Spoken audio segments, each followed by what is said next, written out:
Welcome to the Genius Factory. Enjoy the video. You start with safety and access.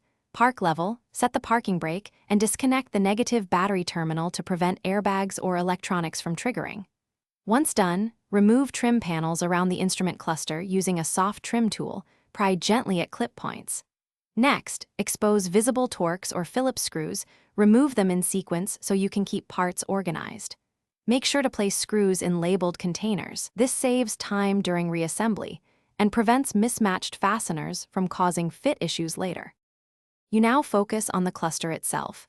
Carefully unplug each wiring harness by depressing the release tabs and label connectors with tape and numbers so you can reconnect without guessing.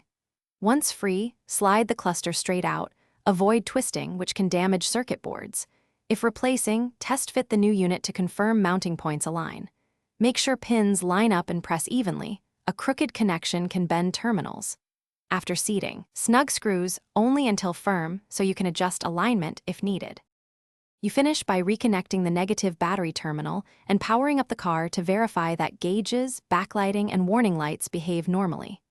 Once confirmed, reattach trim panels and fasteners in reverse order, making sure clips snap fully and screws are snug. Test drive briefly to ensure sensors and cluster stay stable. If something goes wrong, don't panic. Recheck connector seating, ground points, fuses, and scan for stored error codes. If a persistent fault exists, consult a technician for module programming or firmware updates. Thanks for watching. If you found this helpful, don't forget to like and subscribe.